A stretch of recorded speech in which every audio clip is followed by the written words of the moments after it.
चलती रहती है। अथॉरिटी थोड़ी है, अलाउ से क्या करना है। नुमान भाई मौजूद है हमारे दरमियान, ये इनसे पूछें स्कूलों की क्या हालत करते वो हैं ये लोग। अलाउंस वो भाई ज्यादा मसला ये है कि अलाउंस अपने उस पे मिले ना काबिलियत पे। अब इंशाल्लाह एमफिल हो जाएगा तो फिर मिलेगा अलाउंस, फिर हम कहेंगे अलाउंस है लगा हुआ है। हाँ इंशाल्लाह। नहीं, ये उसकी इंस्पेक्शन अलाउंस की बात कर रहे थे हमजा जो है ना। वो तो 25,000 है सर। हाँ वो अच्छा खासी अमाउंट है। चले जी, हम जो है आज का टॉपिक शुरू करते हैं। कल हमने जो है ना सर पहला सोल्यूशन देखा था जी। कुछ नहीं सर, वो 25,000 के पीछे पहले बड़े लोग हैं जी, 25 को छोड़े पढ़ाई करते हैं। ठीक है, तो कल हमने जो है ना क्रिटिकल सेक्शन प्रॉब्लम का पहला सोल्यूशन देखा था पैटरसन सोल्यूशन के नाम से, जो हमने देखा था कि सॉफ्टवेयर बेस्ड सोल्यूशन है। और उसकी रिस्ट्रिक्शन हमने देखी थी कि 2 प्रोसेस तक जो है ना सिर्फ कह लो कि इसकी वैलिडिटी थी। अगर 2 प्रोसेस compete कर रहे हो अपने क्रिटिकल सेक्शन में इंटर होने के लिए, तब वो जो है ना हमें उनको रिस्ट्रिक्ट कर देता था और एक वक्त में जो है ना एक ही प्रोसेस को इंटर होने देता था। तो उसका हमने वर्किंग भी देखी थी कि वो कैसे वर्क कर रहा है। तो आज हम एक स्टेप आगे निकलते हैं। अब हम जो है ना हार्डवेयर से सपोर्ट लेंगे कि सिर्फ सॉफ्टवेयर के थ्रू इंप्लीमेंट नहीं कर रहे। इसमें क्या है कि जो भी आपका ऑपरेटिंग सिस्टम होगा उसमें कोई ना कोई चीज लेट्स से कोई रजिस्टर होगा या कोई ऐसी बिट्स रिजर्व की हुई होंगी जो इस पर्पज के लिए यूज होंगी। तो हार्डवेयर के जितने भी तरीके होते हैं आपको पता है कि वो ज्यादा एफिशिएंट होते हैं। हार्डवेयर प्लस सॉफ्टवेयर जो है ना बड़ा कह लो कि एक्सीलेंट सा कॉम्बिनेशन है। तो आज हम हार्डवेयर के थ्रू एक मेथड को देखेंगे कि कैसे जो है ना इनके थ्रू प्रोसेस सिंक्रोनाइजेशन और खासतौर पर क्रिटिकल सेक्शन प्रॉब्लम को सॉल्व कर सकते हैं। तो देखें जी, 3 मशहूर तरीकेकार हैं।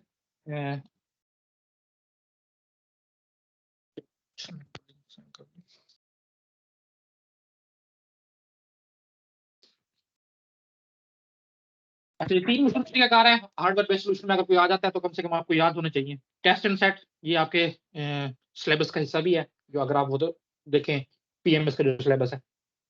और इसके अलावा एक अनलॉक एंड लॉक मॉडल, ये पूछा जा चुका है 2022 में ही पीपीएससी के मेरे ख्याल में असिस्टेंट आईटी का रिटन टेस्ट था वो। उसमें ये चीज पूछी जा चुकी है कि अनलॉक एंड लॉक मॉडल जो है वो हार्डवेयर बेस है या सॉफ्टवेयर है। तो ये बिल्कुल टेस्ट एंड सेट की तरह काम करता है, बल्कि उसी का कह लें कि एक एनहांस वर्जन है। तो ये भी एक हार्डवेयर बेस्ड सोल्यूशन है। इसके अलावा एक स्वैप मॉडल भी है, वो भी इसी तरह का तकरीबन काम करता है। तो हम इसको टेस्ट एंड सेट को देखेंगे, इसकी इम्प्लीमेंटेशन देखेंगे और समझेंगे कि ये कैसे काम करता है। तो देखिए जी, टेस्ट एंड सेट को इम्प्लीमेंट करने से पहले इसकी कुछ चीजें हैं जो हम समझ लेते हैं। पहला पॉइंट तो ये हो गया जो मैं बता चुका कि हार्डवेयर बेस्ड सोल्यूशन है, ठीक है, जिसमें हमारे पास जो है ना एक शेयर्ड वेरिएबल है लॉक, जिसके थ्रू हम जो है ना इस चीज को इम्प्लीमेंट करेंगे।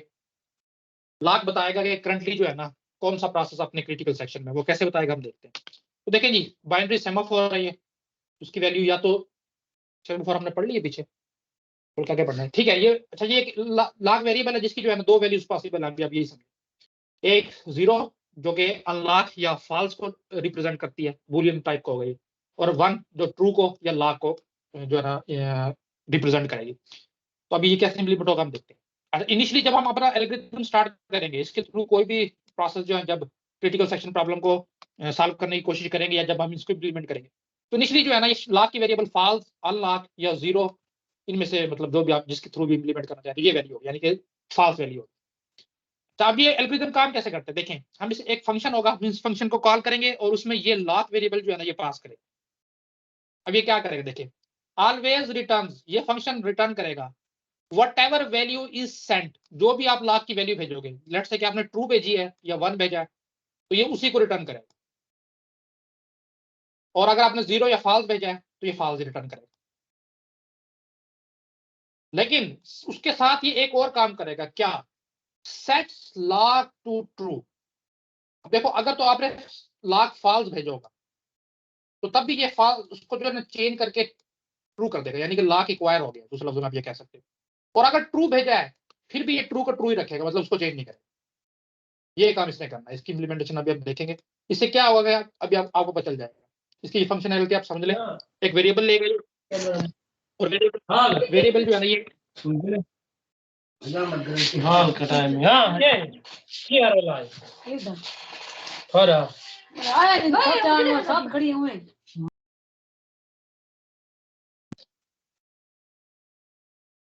तो देखें जी, ये कब होगा, जब इंटरसेक्शन में, कल हमने इंटरसेक्शन देखा था कि जब भी कोई भी प्रोसेस क्रिटिकल सेक्शन में इंटर होना चाहता है तो उसको हमने एक पीस ऑफ कोड से गुजारना। और उस पीस ऑफ कोड को हमने बोला था कि इंट्री सेक्शन है, ये इंट्री कोड है, जो भी इसका नाम देगा। तो ये सारा काम इंट्री सेक्शन में होगा। जब कोई प्रोसेस क्रिटिकल सेक्शन में इंटर होना चाह रहा होगा, उससे पहले जो है ना हम इसको इस पीस ऑफ कोड से गुजारेंगे। अच्छा देखें, अगर तो इसके बाद लॉक की वैल्यू ट्रू होती है तो इसका मतलब होगा कि किसी और प्रोसेस ने ऑलरेडी लॉक किया हुआ है, तो ये प्रोसेस उसको ब्लॉकिंग में चला जाएगा या वेट करता रहेगा तब तक इसकी वैल्यू अनलॉक ना हो जाए। अभी परेशान नहीं होना कि सर ये क्या हो रहा है, अभी आपको समझ आ जाएगी, सिर्फ इसकी वर्किंग को एक दफा देख लें। और अगर वो फॉल्स रिटर्न करता है यानी कि लॉक नहीं है, तो इसका मतलब होगा कि हमारे पास जो है ना कोई भी प्रोसेस अभी क्रिटिकल सेक्शन में नहीं है, तो ये लॉक को एक्वायर करके क्रिटिकल सेक्शन में चला जाए। अभी हम देखते हैं ये कैसे वर्क करता है। तो देखें आपके पास इसका जो कोड है वो आपको नजर आ रहा होगा। तो हम देखते हैं कि ये कैसे इंप्लीमेंट होता है। देखिए इस फंक्शन को पहले समझ लें। टेस्ट एंड सेट नाम का फंक्शन है, बूलियन टाइप की एक वैल्यू रिटर्न करेगा। मैंने बता दिया था कि या तो ट्रू रिटर्न करेगा या फॉल्स रिटर्न करेगा, वो डिपेंड करेगी कि हम इसको क्या पास कर रहे हैं। और बूलियन ही टाइप का एक वेरिएबल ये लेगा, और आपको यहाँ पे स्टार मार्क नजर आ रहा होगा, यानी कि ये पास बाय रेफरेंस होगा। जो भी इसको वेरिएबल या पैरामीटर पास किया जाएगा उसका एड्रेस पास किया जाएगा, यानी कि जो भी ये फंक्शन चेंजेस करेगा वो जो एक्चुअल वेरिएबल होगा उसमें भी विजिबल होंगे। पास बाय रेफरेंस और पास बाय वैल्यू का अगर नहीं पता तो मैं आपको मुख्तसर सा बता देता हूँ कि फंक्शन को हम दो तरीके से कॉल कर सकते हैं। एक पास बाय वैल्यू होती है, एक pass by reference. Pass by value में ये क्या है कि आप सिर्फ और सिर्फ जो है ना कॉपीज भेजते हो वेरिएबल, तो फंक्शन कॉपीज को रिसीव कर लेता है, उसमें जो भी वो चेंजेस करता है, जो एक्चुअल पैरामीटर्स होते हैं, जो एक्चुअल वेरिएबल्स होते हैं, उनमें वो चेंजेस जो है ना विजिबल नहीं होते। लेट्स से कि मैंने एक फंक्शन को कॉल की, लेट्स से ये फंक्शन था मेरे पास फन, और उसमें मैंने मेन फंक्शन से जो है ना लेट्स से आप कहोगे 5 जो है ना पास किया।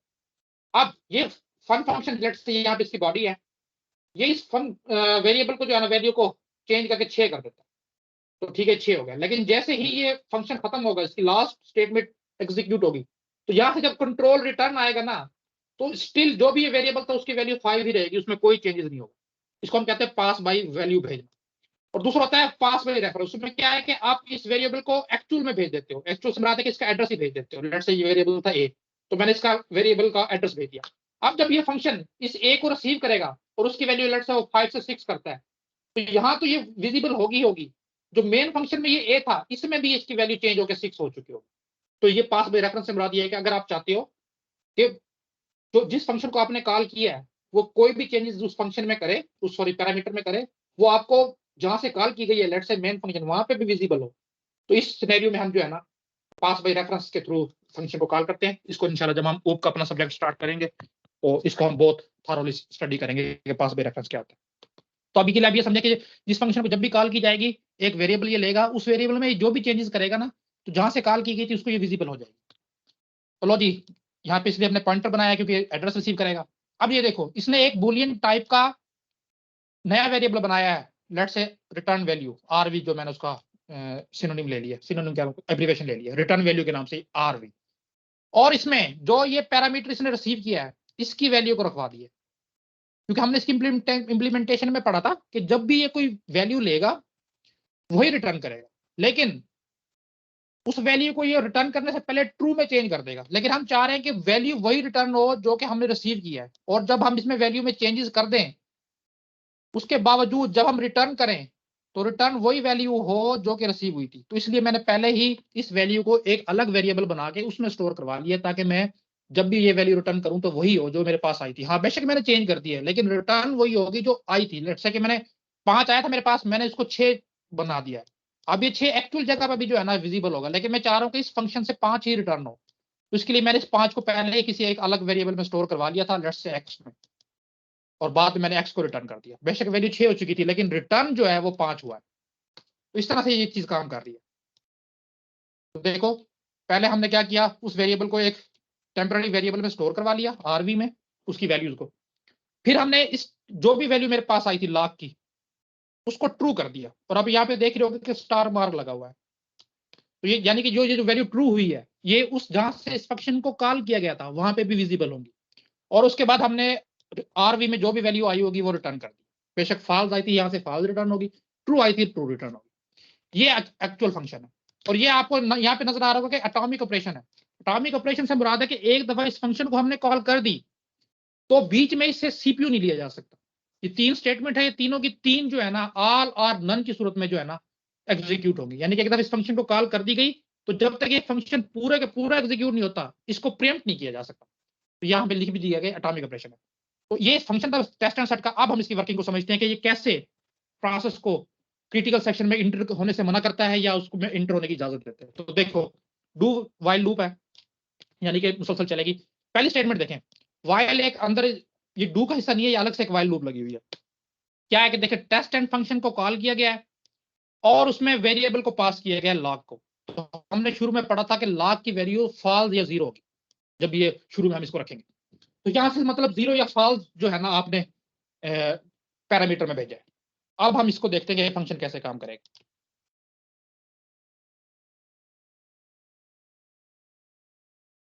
तो देखें जैसे इस फंक्शन को कॉल किया जाएगा इस फंक्शन का एक एक्टिवेशन रिकॉर्ड बन जाएगा। उसमें क्या है कि जो ये वैल्यू आ रही है इसका रेफरेंस आ रहा था। लेट्स से कि ये मेन फंक्शन है, मैं पहले मेन फंक्शन बना लेता हूँ। ये मेन है, यहाँ पे मैं एम से इसको डिग्नोट कर देता हूँ। मेन फंक्शन में हमने जो है लॉग का वेरिएबल बनाया होता LOC के। और जब इस फंक्शन को कॉल की गई तो ये लॉग वेरिएबल जो है ना यहाँ पे एक्चुअल नहीं बनेगा, सिर्फ एक पॉइंटर बनेगा जिसका नाम है टारगेट।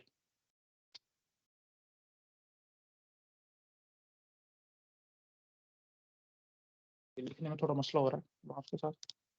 और ये टारगेट जो है ना इसी लॉग को जो है ना पॉइंट कर रहा हो, इस तरह का कोई जो है ना ये चीज बनेगी। तो आप देखें क्या होगा, ये कह रहा है कि एक नया वेरिएबल बनाओ। ये वेरिएबल जो है ना सिर्फ और सिर्फ इस फंक्शन का हिस्सा होगा। ये यहाँ पे अलग से बनेगा। लेट्स से मैं यहाँ पे इसको बना देता हूँ, ये RV है। और उसमें वो कह रहा है कि टारगेट की वैल्यू को सेव करवा दो। टारगेट जाहिर हमारे पास जीरो आया था या फॉल्स आया था, लेट्स से मैं जीरो कह देता हूँ उसको ताकि लिखने में आसानी हो। तो जीरो इसमें स्टोर हो गया। नेक्स्ट वो कह रहा है कि टारगेट जिसको पॉइंट कर रहा है उसकी वैल्यू को ट्रू कर दो या 1 कर दो। तो इनिशियली इसमें पड़ा था जीरो या फॉल्स। अब वो कहा जा रहा है कि उसको चेंज करके जो आप ट्रू कर दो। तो ठीक है जी, लो मैंने इसको चेंज करके 1 कर दिया, क्योंकि ये सिर्फ पॉइंट कर रहा है। जहां पे आप चेंज करोगे एक्चुअल वहीं पे विजिबल होगी। ठीक है, यहाँ पे ये 1 हो गया। अब वो कह रहा है कि RV को रिटर्न कर दो। देखो RV में अब जीरो पड़ा है तो इस फंक्शन से हमें रिटर्न होगा जीरो या फॉल्स कह लो। तो जब ये एक्चुअल स्टेटमेंट एग्जीक्यूट होगी टेस्ट एंड सेट और वाइल के अंदर पूरे के अंदर आएगा फॉल्स, क्योंकि वहां से हमें फॉल्स रिटर्न हुआ है। जहां पे नहीं समझ आएगी फौरन मुझसे पूछिएगा, कभी बाद में पूछ रहे हो सर रिपीट कर दें। जहां पे जिस भी स्टेटमेंट की समझ नहीं आएगी फौरन मुझसे रोके पूछोगे। तो इस फंक्शन ने हमें फॉल्स रिटर्न किया। जब इसने फॉल्स रिटर्न किया और वाइल कंडीशन के अंदर फॉल्स आ जाता है तो इसका मतलब है वाइल ब्रेक हो जाएगी, रन नहीं करेगी। हमेशा उस वक्त कोई भी लूप जो है रन करती है जब तक कंडीशन ट्रू रहे। अगर ट्रू रहती तो ठीक है, लेकिन अब क्योंकि फॉल्स हो गई है तो इसका मतलब है कि लूप नहीं चलेगी। लूप नहीं चलेगी तो इसका मतलब इसको क्रिटिकल सेक्शन में एंट्री मिल जाएगी। चलो जिसको क्रिटिकल सेक्शन में एंट्री मिल गई। लेट्स से किसी वक्त जो है ना कि कोई और प्रोसेस जो है ना एंट्री लेना चाहता है। देखो वो भी टेस्ट एंड सेट को जो है ना कॉल करेगा और लॉग की वैल्यू को पास करेगा। अब लॉग की वैल्यू मेरे पास क्या है लेटेस्ट? फॉल्स। फॉल्स है सर फॉल्स है। सर ट्रू शाबाश, ट्रू है सर, ट्रू। ट्रू है ना। यहाँ पे ये देखो मैं रंग चेंज करके यहाँ पे शो करता हूँ, ये अपडेट हुई जो है, ये देखो। तो यहाँ से अब उसको पास होगा 1 और जैसे ही इस फंक्शन में 1 पास होगा बिल्कुल सेम सिनेरियो बनेगा। लेकिन इस वक्त RV में हमारे पास आ जाएगा ट्रू या 1, जो भी आप एक समझ लो। और टारगेट को ये ट्रू कर रहा है, टारगेट ऑलरेडी। जी बोले जी जी सर RV में ट्रू कैसे होगी वैल्यू? यहाँ से 1 जाएगा तो 1 ही, 1 फॉल्स है तो फॉल्स नहीं जाएगा। 1 फॉल्स कहते RV हैं। में वैल्यू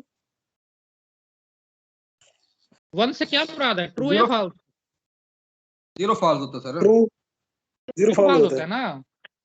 जी सर, तो ठीक है। वही हमने भेजा है और वही स्टोर करवा रहे हैं हम। तो बेशक आप 1 लिख लो यार, वो कोई मसला नहीं है। लो मैं 1 लिख देता हूँ, 1 से हम काम करते हैं जी। लो ट्रू मैंने मिटा दिया, तो RV में 1 आ गया। अब वो कह रहा है टारगेट में जिसको भी पॉइंट कर रहा है टारगेट उसको ट्रू कर दो। तो टारगेट पॉइंट कर रहा है इस लॉग को, उसको 1 कर दो। ये ऑलरेडी 1 है, लेकिन चलो फिर भी मैं दोबारा से 1 कर देता हूँ, अपडेट कर देता हूँ। लो जी मैंने 1 कर दिया। अब वो कह रहा है रिटर्न कर दो RV को। RV में अब पड़ा है मेरे पास 1, तो यहां से इस फंक्शन से इसको रिटर्न होगा 1। तो वाइल 1 या वाइल ट्रू से मुराद है कि अब कंडीशन हो गई है ट्रू, अब ये लूप चलेगी। और आप फौरन देखो, जैसे मैंने कल भी बताया था, इसके फौरन बाद आपको सेमीकोलन नजर आएगा।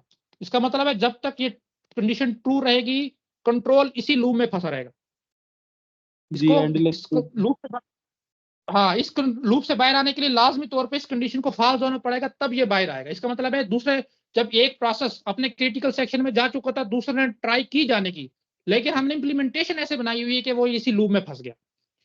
ये अब ऑलरेडी क्रिटिकल में आ चुका था, ये अपना इसी तरह कोई भी, इसके अलावा 3 4 5 कोई भी प्रोसेस इस वक्त ट्राई करेगा ना, सबको जो है ना लॉग की वैल्यू 1 मिलेगी, और वो 1 पास करेगा, उसको 1 ही रिटर्न होगी। 1 रिटर्न होगी तो ये लूप में फंस जाएगा, बेशक जो भी प्रोसेस हो। तो यहाँ अब वो क्रिटिकल सेक्शन में अपना काम करेगा, इसमें जो भी करना है, किसी भी शेयर्ड वेरिएबल की वैल्यू को उसने चेंज करना, जो भी। अब इसका काम खत्म हो गया। हमने कल पढ़ा था कि जैसे ही उसको क्रिटिकल सेक्शन में जो काम है वो खत्म होगा, तो डायरेक्ट बाहर नहीं आएगा, उसको हम अगेन एक पीस ऑफ कोड से गुजारेंगे, और उस पीस ऑफ कोड को हमने कहा था एग्जिट सेक्शन। तो ये इस प्रोग्राम को जो है ना एग्जिट सेक्शन, क्या वो कह रहा है, अब लॉग की वैल्यू को आप फॉल्स करके जाओ या 0 करके जाओ। तो अब यहाँ पे लॉग 1 था तो इसने कर दिया 0।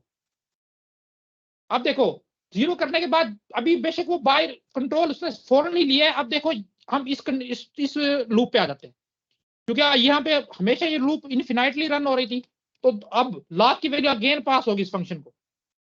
अब वो फॉल्स हो चुकी है, देखो लॉग की वैल्यू, यानी कि अब यहाँ से 0 पास होगा, और ये फंक्शन क्या करेगा, 0 लेगा, उसको आरवी में स्टोर करवाएगा, और फिर लॉग की वैल्यू को यहाँ पे कर देगा अगेन 1 या ट्रू, और आरवी में क्योंकि 0 पड़ा है 0 रिटर्न करेगा।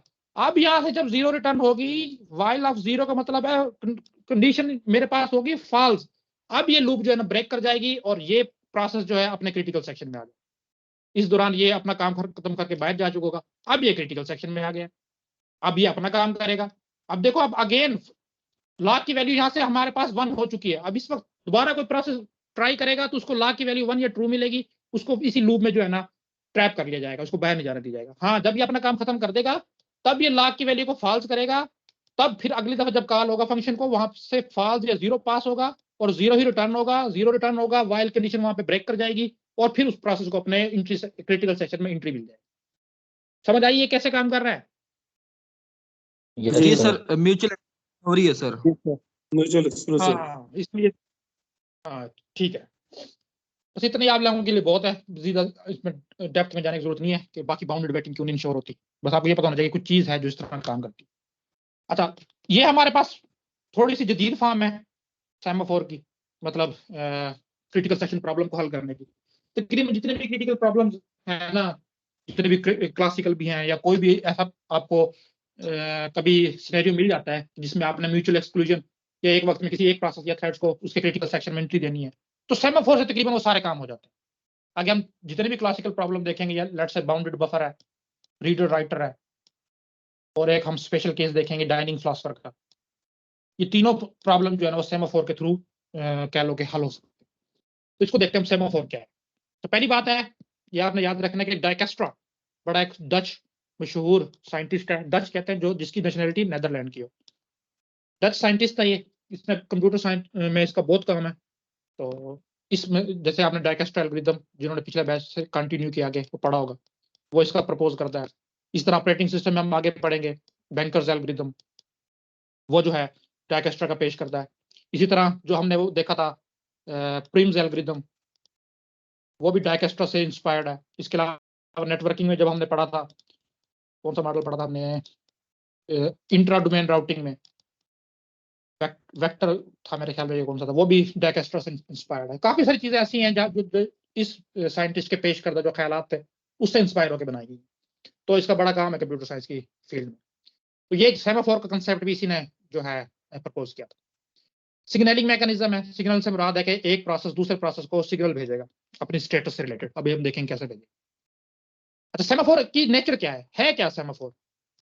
इंटीजर वेरिएबल है सिर्फ, और कुछ भी नहीं है। एक इंटीजर वेरिएबल है जिसके थ्रू आप जो है ना एक प्रोसेस को अलाउ कर दे को अपने क्रिटिकल सेक्शन में इंटर हो सके या नहीं हो सकता। कैसे होता हम देखेंगे। इस इंटीजर वेरिएबल की कुछ खसूसियात हैं, कभी भी नॉन नेगेटिव नहीं हो सकता, ज्यादा से ज्यादा इसकी छोटी से छोटी वैल्यू 0 हो सकती है, और बड़ी से बड़ी वैल्यू इन्फिनिटी हो सकती है, वो हम देखेंगे। अगर बाइनरी है तो 1 होगी, अगर काउंटिंग है तो उसकी वैल्यू कोई भी हो सकती है। और ये वेरिएबल जितनी भी थ्रेड्स होंगी या जितने भी प्रोसेस होंगे जो एक शेयर्ड मेमोरी को शेयर कर रहे होंगे, उनके दरमियान ये शेयर होगा।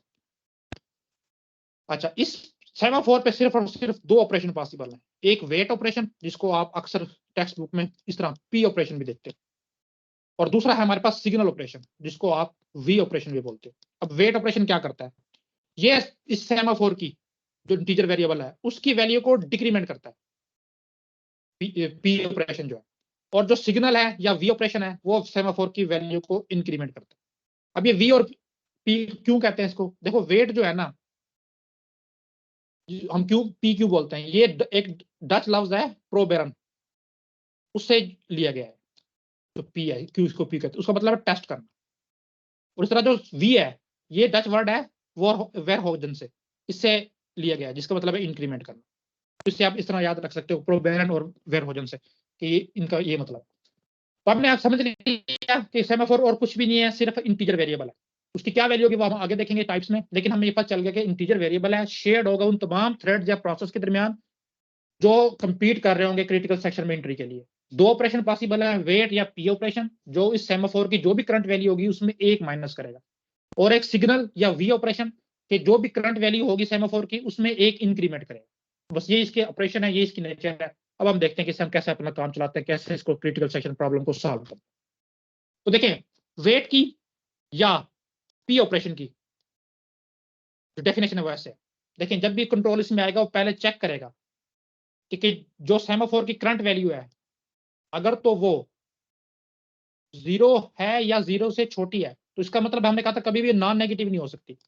इसका मतलब है अगर 0 हो चुकी है या 0 से छोटी ऑलरेडी है वो तो होगी नहीं, लेकिन हम 0 मान लेते हैं, और मैं इसमें डिक्रीमेंट करूंगा तो ये माइनस में चली जाएगी। तो इसका मतलब है मैंने कोई भी ऑपरेशन को अलाउ नहीं करना। तो यहाँ पे देखो अगर इस सूरत में आपको सेमीकोलन नजर आ रहा होगा कि कुछ भी नहीं करना, सिंपल यहाँ से रिटर्न कर दो। अगर ऑलरेडी सेमाफोर की वैल्यू 0 हो चुकी है या 0 से भी छोटी हो चुकी है तो आपने कुछ नहीं करना, आपने सिंपल यहाँ से इस फंक्शन से बाहर चले जाना। हाँ अगर ये कंडीशन ट्रू नहीं है, क्योंकि वाइल कंडीशन है ना, उसमें ट्रैप कर जाएगा। हाँ अगर ये कंडीशन ट्रू नहीं होती तब आप जो है ना क्या करोगे, इस सेमाफोर की वैल्यू को माइनस कर दो। जैसे कि मेरे पास सेमाफोर की वैल्यू थी 6, जैसे ही मैंने इस फंक्शन को कॉल किया उसने चेक किया क्या 6 जो है वो 0 से छोटा है या बराबर है, नहीं जी, तो ये इस लूप में नहीं आएगा, बाहर आ जाए। बाहर आके वो कहेगा कि एस की वैल्यू यानी सेमाफोर की वैल्यू को एक माइनस कर दो, तो अपडेट करके 5 कर दो। तो ये ऑपरेशन इस तरह से काम करता है। और सिग्नल या वी ऑपरेशन जो है वो कैसे काम करता है देखिए। अब इसको चेक करने की जरूरत नहीं है, जो भी प्रीवियस वैल्यू इसने तो जमा ही करना है। हमें सिर्फ शर्त लगानी थी कि इसकी वैल्यू नॉन नेगेटिव ना हो।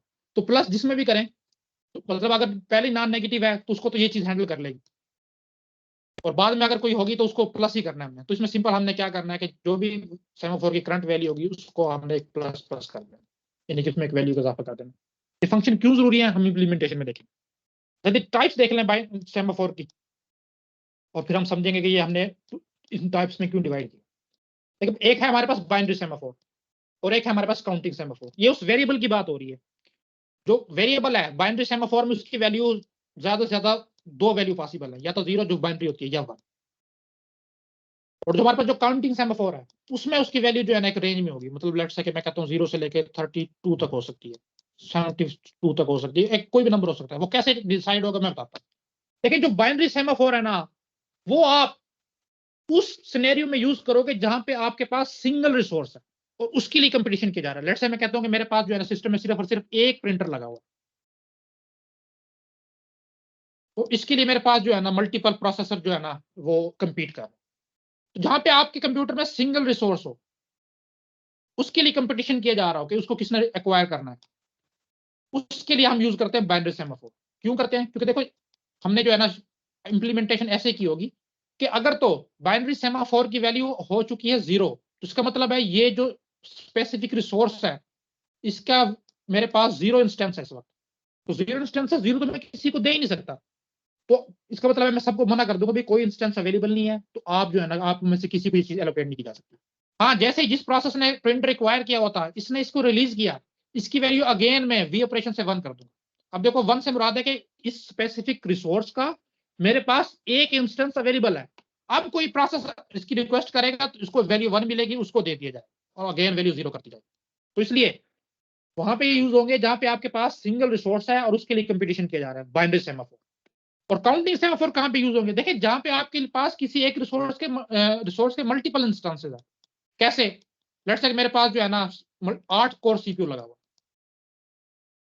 उसका मतलब है कि मेरे पास बाइनरी से इसमें काउंटिंग सेमाफोर की वैल्यू 0 से 7 तक पॉसिबल होगी। एक को मैंने दे दिया, शुरू में मेरे पास जो वैल्यू होगी वो होगी 8, कि मैं 8 थ्रेड्स या प्रोसेस को सीपीयू दे सकता हूं।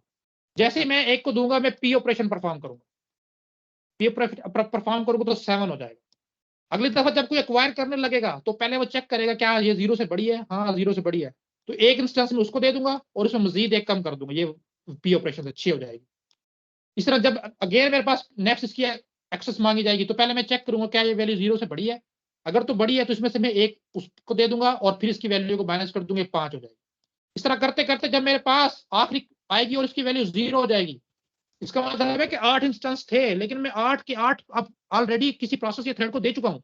अब अगर कोई मुझसे मांगेगा तो मैं कहूंगा भाई मेरे पास 0 रिसोर्सेज है, अब मैं किसी को नहीं दे सकता। हाँ अगेन कोई रिलीज करेगा सीपीयू को तो वो ऑपरेशन परफॉर्म करेगा वी, जैसे ही वी परफॉर्म ऑपरेशन करेगा तो सेमाफोर की वैल्यू 1 हो जाएगी 0 से अगेन होगी, इसका मतलब मेरे पास एक इंस्टेंस आ गया। अब अगेन कोई मुझे रिक्वेस्ट करेगा ना सीपीयू के लिए इस रिसोर्स के लिए तो वो मैं इसको दे सकता हूँ। समझ आई बाइनरी सेमाफोर और काउंटिंग सेमाफोर कहाँ पे यूज करने हैं? सर यस इसको सर रिपीट समझ कर आ दें। गई। ठीक है, याद रखनी है चीज। सर नहीं आ रही समझ सर, इसको रिपीट कर दें। देखिए मैं कह रहा हूँ कि अगर आपके पास कंप्यूटर में कोई ऐसी चीज है ऑपरेटिंग सिस्टम में जो सिर्फ और सिर्फ सिंगल जिसका ऑब्जेक्ट अवेलेबल है, जैसे अभी मैंने प्रिंटर की एग्जांपल दी, आपके पास कंप्यूटर में एक ही प्रिंटर लगा हुआ है, वो एक वक्त में आप किसी एक प्रोसेस को दे सकते हैं, वहां पे आप यूज करोगे बाइनरी सेमाफोर, वहां पे अगर कंपटीशन आता है। और अगर आपके कंप्यूटर में किसी चीज के मल्टीपल इंस्टेंसेस लगे हुए हैं, जैसे आपके पास रैम जो है ना वो बैक वक्त 4 स्लॉट्स में लगी हुई है, या आप कह लो कि मेरे पास जो है सीपीयू की तादाद 8 है, तो वहां पे आप यूज करोगे काउंटिंग सेमाफोर।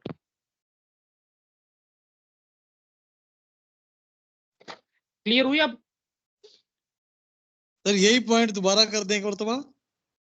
मैं कह रहा हूं कि अगर तो कंपटीशन किसी ऐसे रिसोर्स के लिए हो रहा है जिसका सिंगल इंस्टेंस है आपके कंप्यूटर में, तब आप वहां पे यूज करोगे बाइनरी सेमाफोर। और अगर आपके पास किसी ऐसे रिसोर्स के लिए कंपीट किया जा रहा है जिसके इंस्टेंस एक से ज्यादा है, वहां पे आप यूज करोगे काउंटिंग सेमाफोर। ये वैल्यू वाला पॉइंट नहीं समझा, लिखा हुआ वैल्यू बिटवीन 0 एंड 1 सर और उसकी वैल्यू है इंस्टेंस से क्या मुराद अनरिस्ट्रिक्टेड। है? किसकी?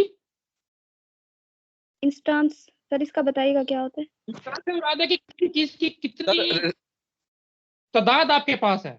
मतलब सर जी जी, रिसोर्स एलोकेशन ग्राफ हमें क्लियर हो जाएगा ये ना, रिसोर्स एलोकेशन ग्राफ में सर।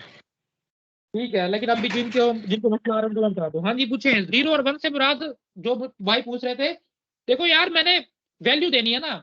अब मेरे पास एक रिसोर्स है तो मैंने अवेलेबल है तो उसकी वैल्यू मैंने 1 की हुई है, जैसे किसी को दे दी तो क्या वैल्यू आएगी मेरे पास? माइनस करना है मैंने इसमें से, एक माइनस करूंगा तो क्या आएगा? 0। तो मैं इससे दूसरी सर वैल्यू ये बाइनरी सेमाफोर और काउंटिंग सेमाफोर की समझ आ गई है, लेकिन इनका डेफिनेशन ऑफ वेट और डेफिनेशन ऑफ सिग्नल से क्या ताल्लुक है? इसका क्या ताल्लुक है? जब जैसे ही कोई भी प्रोसेस जो है वो किसी रिसोर्स को एक्वायर करता है ना, तो वो पी ऑपरेशन को कॉल करता है कि मैं इसको एक्वायर कर रहा हूं, इसकी जो भी वैल्यू थी उसमें से एक कम कर दो। और जैसे ही कोई भी प्रोसेस किसी भी रिसोर्स को रिलीज करता है, रिलिंक्विश करता है, तो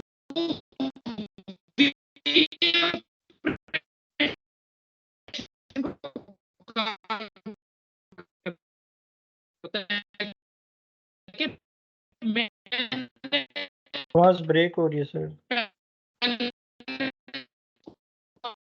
सर आपकी आवाज नहीं आ रही। सर आपकी आवाज ब्रेक हो रही है।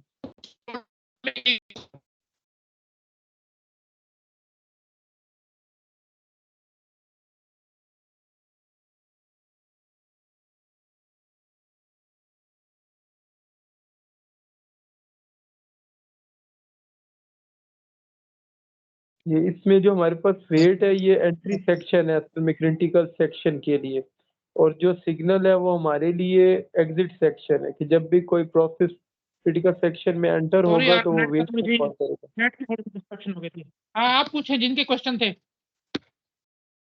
तो सर मैं बस सर इन्हें वैसे बता रहा था कि जो हमारे पास वेट है असल में यहाँ पे एंट्री सेक्शन होगा कि कब जब भी कोई प्रोसेस क्रिटिकल सेक्शन उस स्पेसिफिक इंस्टेंस को एक्वायर करेगा तो वो ये इससे गुजरेगा, और जब वो उस क्रिटिकल सेक्शन से बाहर निकलेगा तो वो सिग्नल को कॉल कर देगा। इसको ऐसे समझने में आसानी हो जाएगी। क्लियर हो जाएगा।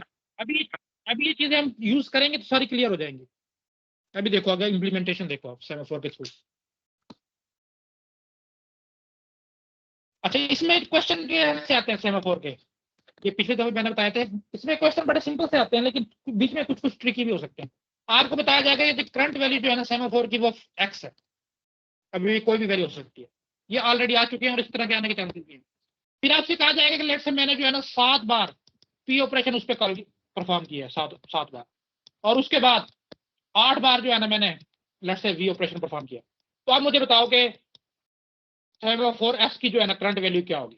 एक तो इस टाइप का क्वेश्चन आ सकता है। अब इसमें एक्स में मैं ले लेता हूँ कि लेट्स से 10 थी पहले, उसी पहले वैल्यू, तो 10 पे मैंने 7 बार पी ऑपरेशन परफॉर्म किया, तो एक एक दफा उसको माइनस करता आएगा, तो 10 - 7, तो वैल्यू मेरे पास आ गई 3।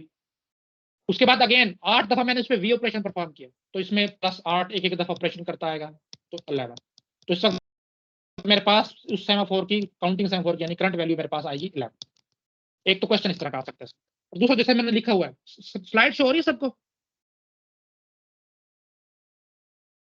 यस सर, नहीं शो सर, हो रही है। पहले सर ये क्या सर प्रीवियस आ रही है अभी तक। शो हो रही है सर। प्रीवियस मैं अगेन शेयर करता हूं, मैं अगेन शेयर करता हूं।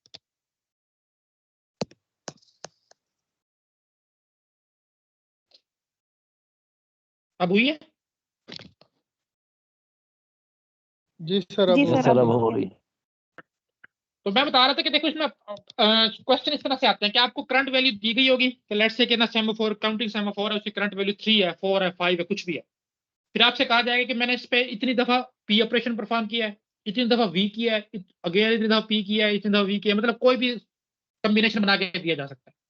और फिर आपसे लास्ट में पूछा जाता है कि आप करंट वैल्यू बताओ सेमाफोर की क्या होगी, तो आपने वो इसी तरह परफॉर्म करके ऑपरेशन बना देना। तो इसी तरह के मैंने क्वेश्चन कोट किया, देखो वो कहता है कि at a particular time of computation the value of counting semaphore is 7। तो मैं सेमाफोर की वैल्यू सर लेता जो हूँ लिख 7। अच्छा, आवाज नहीं आ रही हसन आपकी, थोड़ी इसमें डिस्टॉर्शन है। सर मैं कह रहा हूँ कि जो आप लिख रहे हैं ना इसको रेड कर लें प्लीज। अच्छा, मैं करता हूं। तो लो जी, इसमें कहा है कि मेरे पास जो है ना करंट वैल्यू जो भी 7 है, मैंने यहाँ पे इसको नोट डाउन कर लिया, सेमाफोर करंट वैल्यू। फिर वो कहता है कि देन 5 जो है मैंने पी ऑपरेशन परफॉर्म किए। तो मैं पी ऑपरेशन मुझे पता है जब एक दफा परफॉर्म होता है तो एस की वैल्यू में 1 माइनस हो जाता है, तो 5 का मतलब है कि 7 - 5, तो वैल्यू आ गई मेरे पास इस वक्त करंट 2, सेमाफोर करंट वैल्यू 2 आ गई। और फिर वो कहता है कि x number of V operation perform किए हैं। अब वो ये एक्स मैंने फाइंड करना है कि कुछ वी ऑपरेशन परफॉर्म किए गए, ठीक है जी, कर लिया। अगर उसके बाद फाइनल वैल्यू मेरे पास सेमाफोर की है 5, तो अब बताओ जी कितने वी ऑपरेशन परफॉर्म किए गए, बताओ जी कितने किए हैं? 3 सर। 3 की है सर। 3 ऑपरेशन, 3 वी ऑपरेशन हमने परफॉर्म किए। तो इस दोनों तरीकों से आ सकता है, या तो सीधा सीधा आपसे पूछा जा सकता है, ज्यादातर सीधा ही पूछा जाता है कितने परफेक्ट पी ऑपरेशन और इतने वी ऑपरेशन। अब इसमें जो पॉइंट है वो आपको याद होना चाहिए, पी डिक्रीमेंट करता है और वी इंक्रीमेंट करता है। आपने अगर इसको उल्टा कर दिया, और लाजमी तौर पे उल्टे वाला जवाब भी उसमें शामिल होगा कि अगर कोई एक बंदा पी को इंक्रीमेंट के तरीके से इंप्लीमेंट करे और वी को डिक्रीमेंट के तरीके से इंप्लीमेंट करे, तो जो जवाब होगा वो भी उस ऑप्शन में लाजमी होगा। तो अगर आप वो चेक करोगे आपको लगेगा ये सवाल जवाब है, तो आप लगा के आ सकते हो, उसमें कंफ्यूजन के चांसेस इस तरह से क्रिएट किया जा सकता है। तो आपने अगर आपको याद है कि पी ऑपरेशन क्या करता है और वी ऑपरेशन क्या करता है, तो आप सिंपल से इसको जो है ना डिक्रीमेंट और इंक्रीमेंट करके इसकी वैल्यू निकाल सकते हो। तो इस तरह भी आ सकता है, जैसे मैंने भी बताया कि नंबर ऑफ ऑपरेशन आपसे पूछ लिए जा सकते हैं कि पी कितने हुए हैं या वी कितने हुए हैं, तो वो भी इस तरीके से आ सकते हैं। इसको भी छोड़ो, ये हम बाद में जब भी अगला क्वेश्चन कर लेंगे सेम फिर करते हैं, ठीक है। अच्छा देखो, अभी हम क्योंकि क्रिटिकल सेक्शन को पढ़ रहे हैं, तो उसमें जब हम प्रायोरिटी स्केजुलिंग को पढ़ लेंगे तो उसमें भी ये चीज डिस्कस की जा सकती है। लेकिन क्योंकि अभी ताज़ा ताज़ा क्रिटिकल सेक्शन से रिलेटेड आपको याद होगा, प्रायोरिटी तो आपको पता है कि जिस प्रोसेस की प्रायोरिटी हाई हो ना उसको सीपीयू दिया जाता है। अभी हम इसको स्केजुलिंग में पढ़ भी लेंगे, लेकिन अभी के लिए आप इतना याद रखो।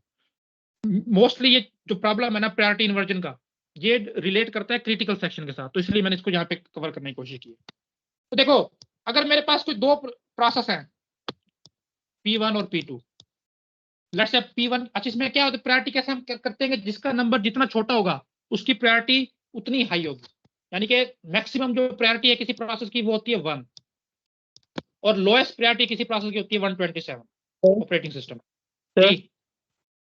जी जी सर इसमें एक चीज आपने नहीं बताई जो लास्ट टाइम बताई थी कि ये जरूरी नहीं है कि वो हमेशा सेमाफोर इनिशियलाइज्ड 0 से ही हो, वो 1 से भी हो सकती तो है। मैं ये मैंने स्किप किया है कि हम ये क्वेश्चन पहले कर लें फिर मैं आपको बताऊंगा चीज, यही मैंने कहा अभी। सर वो वैसे स्किप हुआ तो इसलिए मैंने रिमाइंड करवाया। हाँ मैं बता, नहीं नहीं मुझे पता है वो, मैंने इसलिए मैंने कह लो पहले ये चीज करा लो फिर आपको अच्छे से समझा देगी बात किसकी हो रही है। तो देखिए जी, दो प्रोसेस है मेरे पास, एक P1 और एक P2। P1 अभी मैंने बताया कि किसी भी सिस्टम में जो है ना, अगर हम प्रायोरिटी वाइज शेड्यूलिंग कर रहे हैं तो किसी प्रोसेस को मैंने सबसे हाईएस्ट प्रायोरिटी देनी है ना, वो होती है 1, और किसी प्रोसेस को सबसे लोएस्ट प्रायोरिटी देनी है वो होती है 127। इसका उल्ट भी हो सकता है, लेकिन मोस्टली ऑपरेटिंग सिस्टम इसी तरह से काम करते हैं कि जितना लोएस्ट नंबर होगा उसकी प्रायोरिटी इतनी हाई होगी। तो लेट्स से कि मेरे पास 2 प्रोसेस है P1 और P2। अब लेट्स से मैं P1 को कहता हूँ कि ये है लो प्रायोरिटी वाला और P2 जो है वो कोई हाई प्रायोरिटी वाला। और देखो करंटली जो है ना P1 को CPU मिला हुआ है। अब हाई प्रायोरिटी वाला प्रोसेस जो है ना रिक्वेस्ट करता है कि CPU मुझे दो। तो जैसे कि हम पढ़ेंगे स्केड्यूलिंग में क्या होता है कि CPU जो है ना वो L से लेके H को दे दिया जाएगा। H अपनी एग्जीक्यूशन करेगा जितनी भी इसने करनी है, उसके बाद वो CPU को रिलीज कर देगा और उसके बाद CPU जो है वो अगेन L यानी कि लो प्रोसेस वाले लो प्रायोरिटी वाले प्रोसेस को दे दी जाएगा। ये चीज तो पता है ना, इसमें तो कोई कंफ्यूजन नहीं है ना। यस सर, ये समझ क्लियर है। हाँ लेकिन इसमें अब sir. ट्विस्ट हम लाते हैं। अब हम इसमें ट्विस्ट लाते हैं। ट्विस्ट हम ये लाएंगे, हम क्रिटिकल सेक्शन को और रिमाइंडर सेक्शन को इंक्लूड करते हैं। तो पहला सिनेरियो ये है कि जो लो प्रायोरिटी वाला प्रोसेस था ना वो अपने रिमाइंडर सेक्शन में, जिसको मैं RS बोल देता हूँ, रिमाइंडर सेक्शन वो सेक्शन होता है जो क्रिटिकल ना हो, जो बाकी होता है जितना भी कोड होता है उसको हम रिमाइंडर सेक्शन बोलते हैं। तो अपने रिमाइंडर सेक्शन में था। तो अगर वो कोई भी प्रोसेस अपने रिमाइंडर सेक्शन में है और उससे हाई प्रायोरिटी वाला प्रोसेस आ जाता है तो फौरन से उससे CPU लेके जो है ना हाई प्रायोरिटी वाले प्रोसेस को दे दिया जाता है। हाई प्रायोरिटी वाला प्रोसेस अपनी एग्जीक्यूशन को कंप्लीट करता है, उसके बाद वो वॉलंटरीली CPU को रिलीज करता है और CPU जो है अगेन लो प्रायोरिटी वाले प्रोसेस को दे दिया जाता है और फिर लो प्रायोरिटी वाला प्रोसेस जो है ना अपना काम कंप्लीट करता है। तो ये सिनेरियो नंबर 1 जो है जिसको मैं हाईलाइट करने लगा हूं, ये मैंने अभी बयान किया।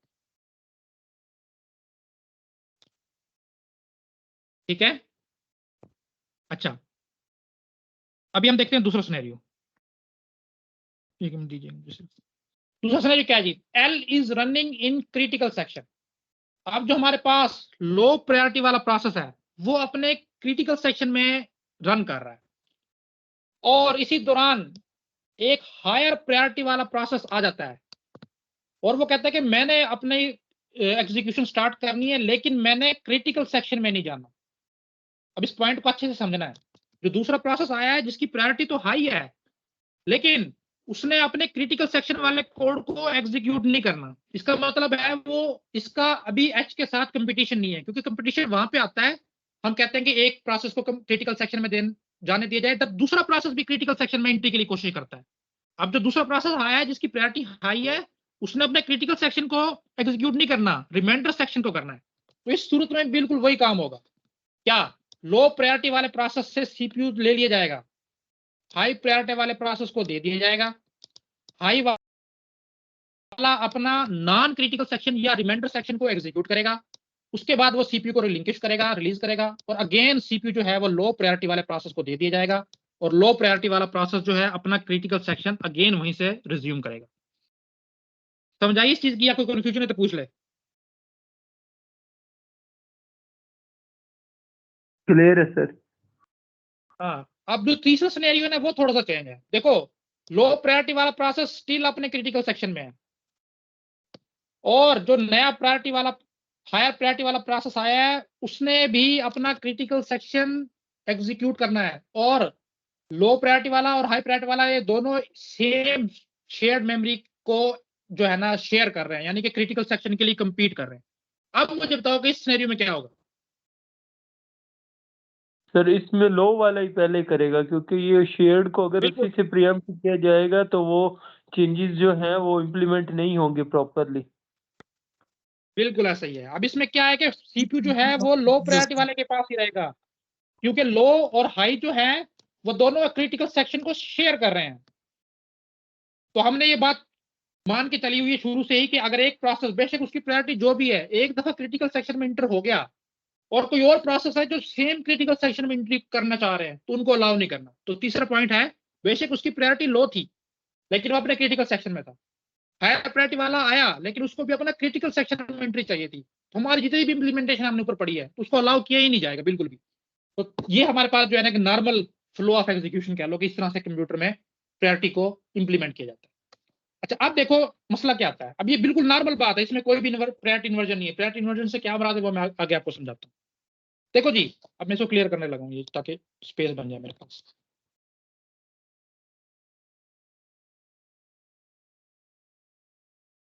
देखो अब जो है ना एक नया प्रोसेस सिस्टम में या रेडी क्यू में एंटर हुआ जिसकी प्रायोरिटी जो है ना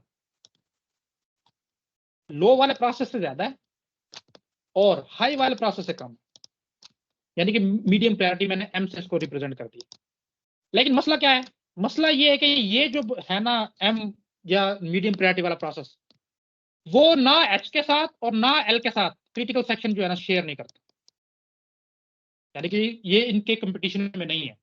दूसरे लफ्जों में मैं ये कहना चाह एल और एच तो क्रिटिकल सेक्शन के लिए compete करेंगे लेकिन एम जो है ना उसका क्रिटिकल सेक्शन कोई और है। दूसरे लफ्जों में कह देते हैं कि वो इनके साथ शेयर्ड मेमोरी तरीके से जो है ना कम्युनिकेशन नहीं कर। तो देखो अब हमारे पास क्या हो, स्टिल एल जो है ना अपने क्रिटिकल सेक्शन में है। अब अगर एच तो रिक्वेस्ट करेगा एच को तो एक्सेस नहीं दी जाएगी क्योंकि एच तो सेम क्रिटिकल सेक्शन के लिए जो है ना एक्सेस मांग रहा है, वो नहीं दी जाएगी। लेकिन देखो एम ने एक्सेस मांगी कि मुझे दो। अब जब एम एक्सेस मांगेगा क्योंकि क्रिटिकल सेक्शन तो उनका आपस में शेयर नहीं है तब फैसला होगा प्रायोरिटी के बेस पे कि प्रायोरिटी जो है वो एल की हाई है कि एम की हाई है। तो प्रायोरिटी किसकी आई इन दोनों में? सर एम की सर किन दोनों की बात कर रहे हैं, एल और एम के दरमियान? एल जो है अब अपने क्रिटिकल सेक्शन में है। जी सर। एच ने कहा कि मुझे भी क्रिटिकल सेक्शन में एंट्री दी जाइए, हमने कहा नहीं क्योंकि नहीं लोअर प्रोसेस बेशक वो अभी अपने क्रिटिकल सेक्शन में आपको नहीं दी जा सकती। ये सिनेरियो मैं पहले डिस्कस कर चुका हूँ। लेकिन एम नया है, ये तो इनके साथ क्रिटिकल सेक्शन शेयर नहीं कर रहा ना, ये कहेगा मुझे सीपीयू दो, इससे सीपीयू मिल हाँ जाएगा अब सर। सीपीयू मिल जाएगा बिल्कुल। तो हमने क्या किया जी एल से सीपीयू लेके इसको दे दिया क्योंकि उसके अब ये फर्क बेशक नहीं अपना पड़ेगा अगर उसको प्रीएम्प्ट भी उसको किया फर्क नहीं जाए पड़ रहा था, क्रिटिकल सेक्शन शेयर ही नहीं है तो इसको तो ये तो जी। कंपटीशन में है ही नहीं। तो इसका फैसला होगा प्रायोरिटी के बेस पे कि जिसके पास अभी प्रोसेस है उसकी प्रायोरिटी लो है या हाई है। तो हमें पता चला कि उसकी लो है और जिस जो मांग रहा है उसकी हाई है तो हमने सिंपल उसको दे दिया। जी। तो देखो अब सीपीयू आ गया इसके पास आ गया। तो अब देखो मसला क्या बना है, एक प्रोसेस आया प्रायोरिटी उसकी इस हाई वाले से लो थी इसलिए मैंने इसको मीडियम में डाला था और उसने सीपीयू मांगा और सीपीयू उसको दे दिया गया जबकि हाई प्रायोरिटी वाला अभी वेट करता रह गया। अच्छा उसके बाद क्या होगा कि एम ने अपना काम किया, एम ने सीपीयू रिलीज किया तो सीपीयू अगेन एल के पास जाएगा जहां से इसको लिया गया था। अब फिर एल अपना काम करेगा फिर वो सीपीयू रिलीज करेगा और फिर हाई वाले का सीपीयू मिलेगा। तो देखो जिसकी प्रायोरिटी सबसे हाई थी उसको सीपीयू सबसे लास्ट में मिल रहा है। तो इसको इस सिनेरियो को हम कहते हैं कि प्रायोरिटी इन्वर्ट हो गई है कि लोअर वाले से प्रोसेस के पास जो है ना सीपीयू रहा उसने अपना एग्जीक्यूट किया, उसके बाद इस हाई वाले से एक और लो प्रायोरिटी वाला प्रोसेस आया उसको सीपीयू मिल गया, हाई वाला स्टिल वेट कर रहा है और उसके बाद फिर दोबारा से वो लो वाले के पास चला गया, हाई वाला फिर वेट कर रहा है। अब लो वाले ने अपना काम खत्म किया और फिर हाई वाले को मिला तो सबसे आखिर मिला। तो इस पूरे प्रोसेस को या फिनोमेना को बोला जाता है कि प्रायोरिटी इन्वर्ट हो गई, उल्ट हो गई है। समझ आई इस चीज की ये कैसे काम कर रहा है? नहीं सर ये कंफ्यूज कर गया है सर ये लास्ट वाला सर पॉइंट क्या चीज रिपीट कर दें प्लीज। बाकी सर देखो कौन सा पॉइंट? सर ये लास्ट वाला प्रायोरिटी जो इन्वर्ट हुई है। देखो मैंने कहा जी एक दो प्रोसेस है, एक की प्रायोरिटी लो है एक की हाई है, वो सेम क्रिटिकल सेक्शन को शेयर कर रहे हैं। उसमें तीन सिनेरियो पॉसिबल थे। पहला क्या था कि एल को सीपीयू मिला हुआ है लेकिन एल क्रिटिकल सेक्शन में नहीं है, ठीक है जी, और एच को सीपीयू चाहिए। तो हमें पता है कि हाई वाला को सीपीयू देना ही है हमने, तो हमने इसको एच को सीपीयू दे दिया, एच को मिल गया, एच ने अपना काम खत्म कर दिया। दूसरा सिनेरियो हमने देखा कि एल जो है यानी कि लो प्रायोरिटी वाला अपने क्रिटिकल सेक्शन में था एच को सीपीयू चाहिए था, लेकिन एच ने कहा कि मैंने क्रिटिकल सेक्शन को एग्जीक्यूट नहीं करना, रिमाइंडर सेक्शन को करना है। तो ठीक है, ये कंपटीशन से बाहर हो गया। जब कंपटीशन से बाहर हो जाता तो तब हम प्रायोरिटी को देखते हैं। तो प्रायोरिटी एच की हाई थी, एच को सीपीयू मिल गया। तीसरे सिनेरियो हमने कहा कि एल जो अपना क्रिटिकल सेक्शन में एग्जीक्यूट कर रहा था, एच को सीपीयू चाहिए और एच ने कहा कि मुझे भी क्रिटिकल सेक्शन ही एग्जीक्यूट करना है। यहाँ पे हम म्यूचुअल एक्सक्लूजन को लगाएंगे कि भाई एल को ऑलरेडी मिल चुका है तो आपको नहीं दिया जाएगा। यहाँ पे एच को नहीं मिलेगा, एच वेट करेगा। इस 3 सिनेरियो को समझ आई है?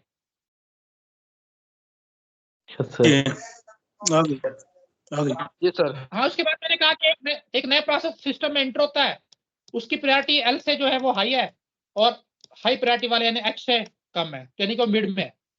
अब देखो, और दूसरी शर्त मैंने ये लगाई कि इनके साथ वो क्रिटिकल सेक्शन शेयर नहीं कर रहा, यानी कि वो कंपटीशन में नहीं है। तो बेशक अब लो के पास प्रोसेस था और हाई वाला वेट कर रहा था, इसने प्रोसेस मांगा तो चेक किया गया क्या ये कंपटीशन होगा, क्योंकि क्या ये क्रिटिकल सेक्शन शेयर कर रहा है, नहीं कर रहा जी, वो कंपटीशन में है ही नहीं। तो अभी हमने देखा था कि कंपटीशन में नहीं है तो सिंपल उसको प्रोसेस दे दिया जाएगा। तो इसको इससे लेके प्रोसेस इसको दे दिया गया और एच स्टिल वेट कर रहा है। हाई प्रायोरिटी वाला वेट कर रहा है, लो प्रायोरिटी वाले को मिल गया है। देखो एम की प्रायोरिटी एच से तो लो थी ना, तो इसको मिल गया, एच वाला वेट कर रहा है। इस पूरे फिनोमेना को बोला जाता है कि प्रायोरिटी इन्वर्ट हो गई। परंतु ये था कि हाई वाले को मिले और लो वाला वेट कर, लेकिन लो वाले को मिल गया और हाई वाला वेट कर। ठीक है जी जी सर। ये सर ठीक है।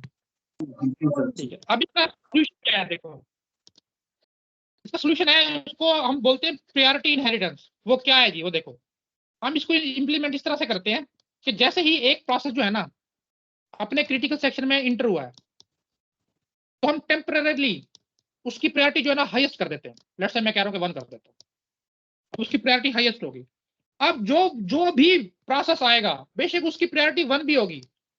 अब आगे हम पढ़ेंगे, अगर सेम प्रायोरिटी वाले आ जाएं तो FCFS, first come first serve की बेस पे डिसीजन होता है। तो पहले हमारे पास ये वाला प्रोसेस आया होता है, बेशक प्रायोरिटी सेम भी है, तो इसी के पास सीपीयू रहेगा, इसको नहीं मिलेगा। और आने वाले की प्रायोरिटी अगर लो भी है तो फिर तो मिलेगा ही नहीं।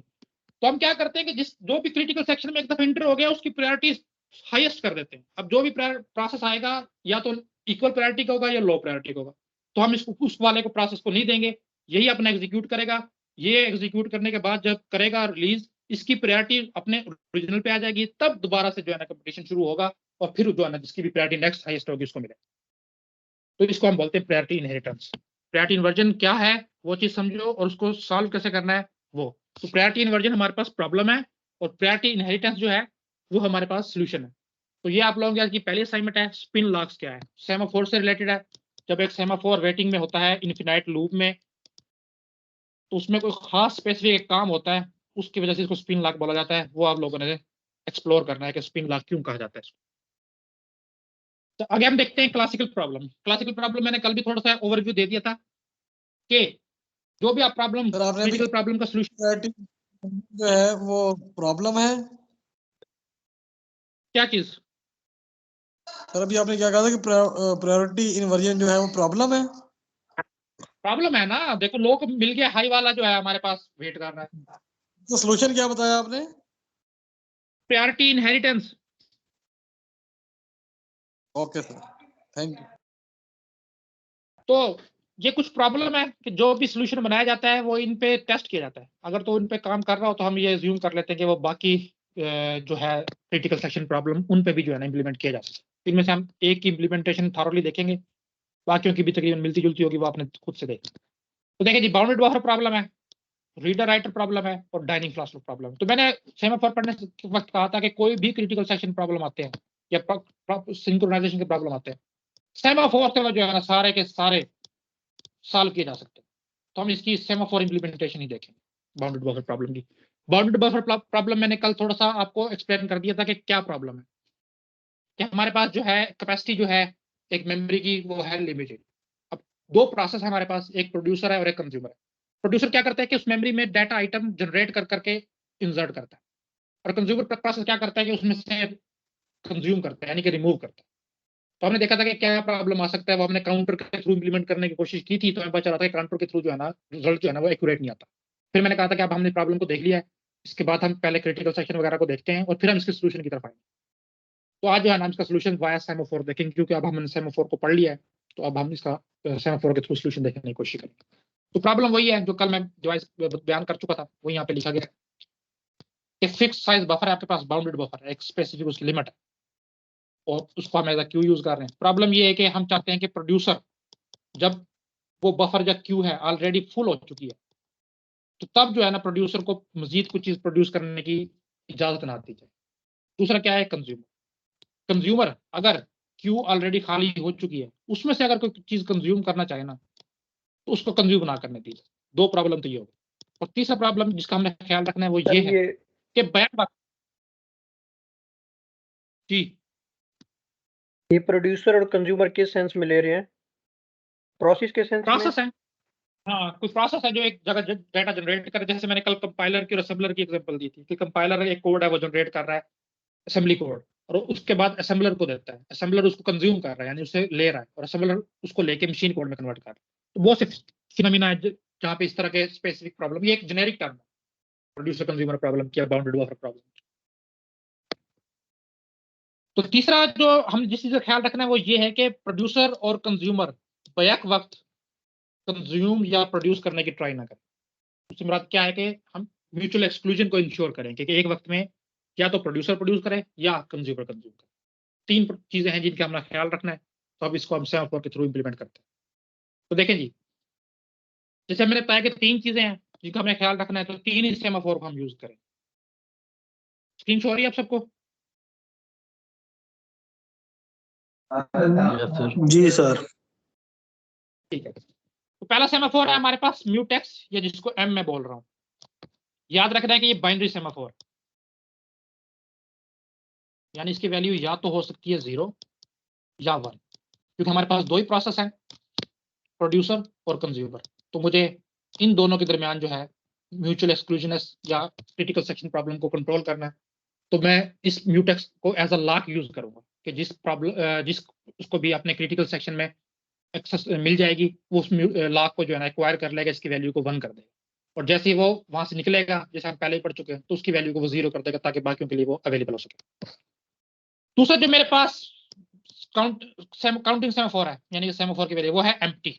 एम्प्टी क्या है देखो, ये पहली बात तो एक काउंटिंग सेमाफोर है यानी इसकी वैल्यू 1 से ज्यादा होगी और जो बफर में नंबर ऑफ स्लॉट्स हैं लेट्स से कि एक वक्त में जो है ना बफर में ज्यादा से ज्यादा 10 आइटम्स आ सकते हैं। 10 प्रोड्यूसर जो है ना 10 चीजों को प्रोड्यूस करके इसमें डाल सकते हैं। तो उससे एम्प्टी से पता चलता है कि कितनी स्लॉट्स खाली है। इनिशियली इसके एम्प्टी की वैल्यू होगी हमारे पास 10 की 10। इस स्पेसिफिक एग्जांपल में बता रहा हूं कि जितना बफर का साइज होगा इनिशियली इसकी वैल्यू वही होगी। मैंने 10 की एग्जांपल लिए तो मैं 10 का। और तीसरा सेमाफोर है फुल। अब इसकी वैल्यू भी हमारे पास 1 से ज्यादा होगी बिल्कुल इसी तरह ये भी काउंटिंग सेमाफोर होगा। 1 और 0 से अलावा में इसकी वैल्यू हो सकती है। इनिशियल इसकी वैल्यू होगी 0 यानी कि अभी कोई भी स्लॉट फुल नहीं है। जैसे जैसे प्रोड्यूसर कोई चीज प्रोड्यूस करके इसमें डालता रहेगा तो फुल इंक्रीमेंट होता रहेगा और जैसे जैसे कंज्यूमर इसमें से कोई चीज कंज्यूम करता रहेगा एम्प्टी जो है वो हमारे पास अगेन प्लस प्लस होता रहेगा। ठीक है, समझ आई इस चीज की सिनेरियो की तीनों सेमाफोर कैसे यूज हो रहे हैं? सर एम्प्टी प्लस प्लस कैसे होगा? एम्प्टी माइनस माइनस नहीं होगा? क्यों भाई, क्यों माइनस होगा? सर जब हम ये फुल वाला मतलब प्लस प्लस कर रहे हैं तो एम्प्टी को माइनस माइनस नहीं करना चाहिए कि मतलब इसकी वैल्यू को? अभी देखो ना 6 चीजें मौजूद है मेरे पास, 6 आइटम मौजूद है तो एम्प्टी बता रहा है मेरे पास वैल्यू 4 क्या अभी 4 आपके पास फ्री है। तो जैसे ही मैंने कंज्यूम किया तो कंज्यूम से मुराद है मैंने एक और रिमूव कर लिया। अब रिमूव करने से एम्प्टी 5 होना चाहिए या 7 होना चाहिए?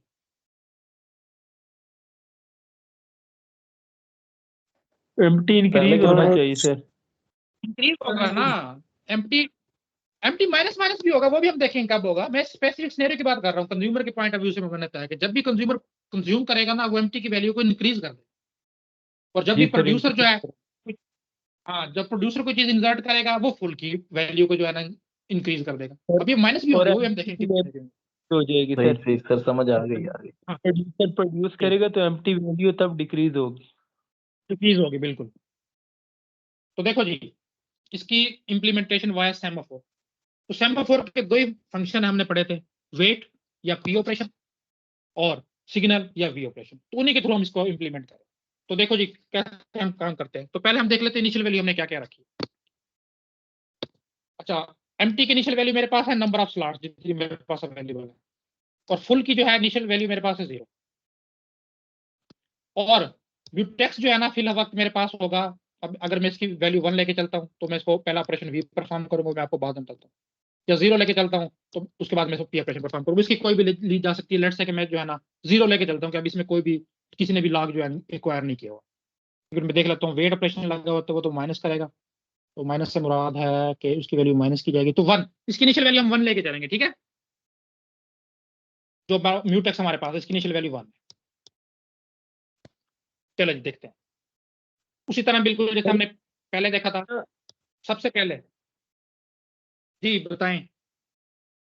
सर इसका मैंने अपनी आसानी के लिए एक वो याद रखा हुआ है, ये पी जो मतलब कि बंदा इंक्रीमेंट और डिक्रीमेंट में ना इसमें कंफ्यूज ना हो। सर हमारे पास पी है ना, पी हमारे पास वेट है, तो पी का जो ऊपर वाला हिस्सा उसे आप डी कंसीडर करके चले तो आपको ये भूलेगा ही नहीं कि पी हमेशा डिक्रीमेंट करता है। पी को आप ऊपर वाला portion D as A consider करें तो बंदे को कंफ्यूजन खत्म हो जाती है कि ये इंक्रीमेंट करना है या डिक्रीमेंट करना है। ठीक है जी, अगर कोई बंदा इस तरीके से याद रखना चाहे, नुमान ने अच्छा पॉइंट बताया, तो आप इस तरह से याद रख सकते हैं। तो देखिए जी इंप्लीमेंटेशन कैसे है। सबसे पहले जो एम्प्टी सेमाफोर है जिसकी इनिशियल वैल्यू मेरे पास थी 10, उस पे वेट ऑपरेशन परफॉर्म किया जा रहा है। वेट ऑपरेशन की अगर आपको इंप्लीमेंटेशन याद है तो पहले चेक किया जाता था कि क्या इसकी वैल्यू सेमाफोर की लेस देन 0 या इक्वल टू 0 तो नहीं है। अगर तो है तो फिर इसका मतलब था कि यहीं से रिटर्न कर जाओ, कोई ऑपरेशन परफॉर्म ना करो। और अगर ये नहीं है तो फिर हम एस की वैल्यू को माइनस माइनस करते थे। ये वेट ऑपरेशन था। तो इसमें एम्प्टी को मैंने पास किया और एम्प्टी की वैल्यू इनिशियली मैंने रखी हुई 10 कि मैंने पहले ही बता दी। तो देखो क्या होगा, चेक किया जाएगा क्या एम्प्टी की वैल्यू 0 या इससे कम तो नहीं है। तो नहीं जी मेरे पास 10 है, तो ठीक है एम्प्टी की वैल्यू 1 माइनस कर दी जाएगी। वेट ऑपरेशन यही करेगा। तो एम्प्टी की वैल्यू मेरे पास मैं यहाँ लिख भी लेता हूँ 9।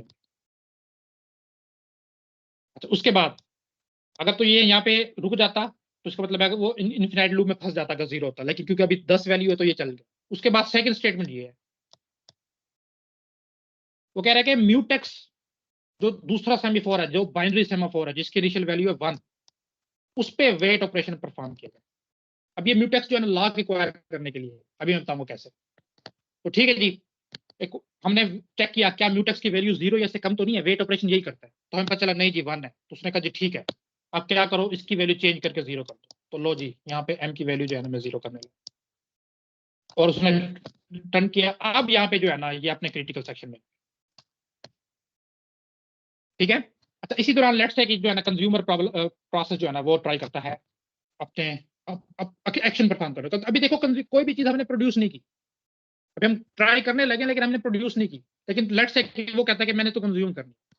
तो देखो वो वेट ऑपरेशन परफॉर्म कर रहा है फुल पे, और फुल की वैल्यू क्या है यहाँ पे, इनिशियल वैल्यू क्या है फुल की 0।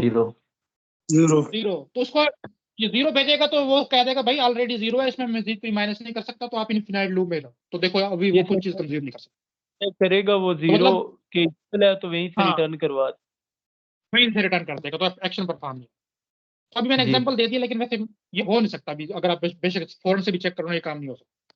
तो यहाँ हम यहाँ पे थे क्रिटिकल सेक्शन में, उसको एंट्री मिल गई, ये क्रिटिकल सेक्शन है। अब यहाँ पे वो जो है ना बफर बना के उसने इंसर्ट कर दिया। अब उसने जाहिर आपने क्रिटिकल सेक्शन से बाहर आना है। अब ये उसका जो है ना एग्जिट सेक्शन है। ये इसमें क्या करेगा, देखो सिग्नल से मुराद है कि वैल्यू को प्लस करना, वी ऑपरेशन है। जाते जाते वो कह रहा है कि सिग्नल ऑफ म्यूटेक्स यानी कि एम की वैल्यू क्या थी, ये मैं यहाँ पे इंसर्कल कर देता हूँ। करंट वैल्यू क्या है एम की 0 क्योंकि वो कह रहा है उसको सिग्नल कर दो, प्लस कर दो। तो लो जी एम की वैल्यू होगी 1 कर दें। ठीक है। और दूसरी वो कह रहा है कि फुल की वैल्यू को भी सिग्नल कर दो। फुल की वैल्यू क्या है मेरे पास सर, वो जो बफर है उसमें एक वैल्यू प्रोड्यूस हो, इसलिए वो भी 1 हो जाएगी। हाँ इसको उसने कर दिया 1, यानी कि मैंने एक आइटम इंसर्ट कर दिया और उसके बाद वो बाहर आ गया। अब एक आइटम प्रोड्यूस हो गया। इसी तरह वो बेशक करता रहेगा, 10 दफा ये चल सकता है। 10 के बाद जब वो 11वीं दफा चलेगा ना, उस वक्त एम्प्टी की वैल्यू माइनस होके ना 0 हो चुकी होगी। तो तब वो ये जो है ना ऑपरेशन परफॉर्म नहीं करने देगा। हम एक एक देख लेते हैं। तो हमने एक देख लिया कि एक जो है आइटम कैसे प्रोड्यूस हो रहा है, और लो अब जो है ना हम इसको कंज्यूम करने की कोशिश करते हैं। तो लो जी, पहला कंज्यूमर ऑपरेशन परफॉर्म करेगा, वेट ऑफ फुल, फुल की वैल्यू चेक की जाएगी। अब फुल की वैल्यू देखो यहाँ पे हम इंसर्कल करने लगा, 0 से कन्वर्ट होके 1 हो चुकी थी। अब यहाँ पे वो 1 हो गई। जो चेक किया 0 से कम या छोटी है तो उसको कहेगा नहीं, अब 1 है तो कहेगा ठीक है, एक को चेंज करके वो करेगा अगेन 0 s माइनस माइनस, तो 0 हो जाएगा, और फिर वहां से ट्रू रिटर्न करेगा। तो अब ये यहाँ पे आ जाएगा। अब इसको कहेगा कि म्यूट टेक्स्ट की वैल्यू को चेक करो। तो सर ये जैसे भी हमने यहाँ से 1 निकले थे, हाँ ये भी 1 हो चुकी थी। यहाँ पे दोबारा से इसको चेक किया जाएगा, 1 1 कर होगा, आए थे। 0 कर देगा पहले, और फिर इसको एंट्री सेक्शन में, क्रिटिकल सेक्शन में एंट्री मिल जाएगी। अब ये यहाँ पे अपना काम करेगा। उसके बाद जैसे ही ये निकलना चाहेगा तो उसको एग्जिट सेक्शन से गुजारा जाएगा। एग्जिट सेक्शन में वो अगेन म्यूट टेक्स्ट की वैल्यू को सिग्नल यानी कि 1 कर देगा। यहाँ पे लिख रहा हूँ कि 1 हो गया दोबारा यहाँ पे, और सिग्नल कर देगा एम्प्टी। देखो एम्प्टी अब मेरे पास पहले 1 कम हो चुका था, 9 हो चुका था, लेकिन इसने कहा है कि सिग्नल कर दो एम्प्टी यानी कि प्लस कर दो, तो अगेन 10 हो चुका है। देखो एक ही वैल्यू मैंने प्रोड्यूस की थी, वही मैंने कंज्यूम कर ली। अब अगेन एम्प्टी मुझे कह रहा है कि 10 स्लॉट आपके पास है, और फुल जो है 1 हुई थी, और इस प्रोसेस में अगेन जब मैंने वेट ऑफ फुल किया फुल 0 हो गई। तो इसका मतलब है कि 10 की 10 जो है ना अभी मेरे पास अवेलेबल। इस 2 प्रोसेस की समझ आई है कैसे काम कर रहे हैं? यस सर, समझ आ गई। हाँ, तो ये हमारे पास जो है ना प्रोड्यूसर कंज्यूमर प्रॉब्लम को सॉल्व करने का वाया सेमाफोर एक तरीका है। क्योंकि हमने कहा था कि सेमाफोर हमने जब बनाया तो हमने कहा था कि किसी भी क्रिटिकल सेक्शन प्रॉब्लम को सॉल्व कर सकता है। तो हमने अपने क्लासिकल प्रॉब्लम्स पे इनको अप्लाई करने का सोचा पहले। तो क्लासिकल प्रॉब्लम में पहले मेरे पास था बाउंडेड बफर, मैंने उसको अप्लाई किया तो मुझे पता चल गया ये बिल्कुल भी ठीक काम कर रहा है। अब हमारे पास दूसरा क्लासिकल प्रॉब्लम जो है वो रीडर राइटर्स है। ये भी उससे मिलता जुलता ही है, डेटाबेस में ज्यादातर आता है। इसको थोड़ा सा देख लो ये क्या होता है। देखो, एक रीडर प्रोसेस आपके पास और एक राइटर प्रोसेस है। रीडर प्रोसेस क्या होता है? सिर्फ और सिर्फ जो है ना वो डेटाबेस या कहीं से बिना डाटा को रीड कर सकता है। रीडर राइटर प्रॉब्लम ये डेटाबेस में इंशाल्लाह हम पढ़ेंगे, और जहां पे हम 2 फेज लॉकिंग और इस तरह के लॉकिंग देखेंगे। राइटर क्या होता है? राइटर वो प्रोसेस होता है जो किसी डेटाबेस में चीज रीड भी कर सकता है और राइट भी कर सकता है, यानी इसको एक्सक्लूसिव एक्सेस चाहिए होती है। अच्छा, तो देखो जी, there is no limit. Problem में क्या है कि how many readers can access the data simultaneously. वो कह रहा है कि इसमें प्रॉब्लम में ये होता है कि रीडर्स तो है ना बेशक जितना मर्जी आ जाए एक वक्त में वो डाटा को रीड कर सकते हैं, बिल्कुल जी, क्योंकि सिर्फ और सिर्फ वो रीड कर रहे हैं, कुछ चेंजेस तो नहीं कर रहे, सबको एक ही वैल्यू जा रही है, बिल्कुल ठीक है। लेकिन मसला कब आता है कि जब 2 या 2 से ज्यादा राइटर या एक राइटर और एक रीडर सेम वक्त में उस डाटा को एक्सेस करने की कोशिश करें, तब जो है ना हमारे पास सिंक्रोनाइजेशन का प्रॉब्लम आता है। कि हो सकता है कि राइटर अपडेट बाद में करे, रीडर जो है ना पहले वैल्यू रीड करके चला जाए, राइटर बाद में अपडेट कर दे तो सारी वैल्यू गलत हो जाए। या हमने जो है ना पहले क्या किया, वैल्यू राइट कर दी और रीडर जो है ना बाद में रीड कर रहा है और उसको पहले वैल्यू चाहिए। इस तरह के मतलब काफी प्रॉब्लम्स हमारे पास आ सकते हैं, हम इंशाल्लाह सारे देखेंगे डेटाबेस के सब्जेक्ट में। लेकिन अभी के लिए आप समझ लो कि प्रॉब्लम है क्या। प्रॉब्लम ये है कि रीडर तो चाहे जितना मर्जी एक साइमल्टेनियसली एक्सेस कर लें, कोई मसला नहीं है, लेकिन राइटर के साथ आपने ना किसी दूसरे राइटर को और ना ही किसी रीडर को अलाउ करना है कि वो एक वक्त में उस सेम डाटा को, शेयर डाटा को एक्सेस कर सके। यानी कि हम कह सकते हैं कि जब भी राइटर, कोई भी राइटर है वो एक्सेस कर रहा होगा, उसको एक्सक्लूसिव एक्सेस चाहिए होगी। उसको काफी तरीकों से इंप्लीमेंट किया जाता है, जिसको आप फर्स्ट रीडर राइटर प्रॉब्लम या सेकंड रीडर राइटर प्रॉब्लम बोलते हो। फर्स्ट रीडर राइटर प्रॉब्लम में जो है ना प्रायोरिटी दी जाती है रीडर को, और सेकंड रीडर राइटर प्रॉब्लम में प्रायोरिटी दी जाती है राइटर को। इससे क्या मुराद है? देखो, फर्स्ट रीडर राइटर प्रॉब्लम देखो, if a reader wants access to the data. अब एक रीडर है, हमने रीडर को प्रायोरिटी देनी है, वो कह रहा है कि यार मैंने डाटा को रीड करना है, और and there is not already a writer accessing it. और कोई भी राइटर जो है ना करंटली उस डाटा को राइट नहीं कर रहा। देखो, रिक्वेस्ट कर सकता है राइटर, लेकिन अभी जो है ना राइट कर नहीं रहा है। तो हम क्या करेंगे, हम रीडर को जो है एक्सेस दे रहे हैं। इससे मतलब क्या हो, देखो, तो कहने का मतलब ये है कि लेट्स से ये रीडर R1 है, ये रीडर R2 है, और ये राइटर R1 है।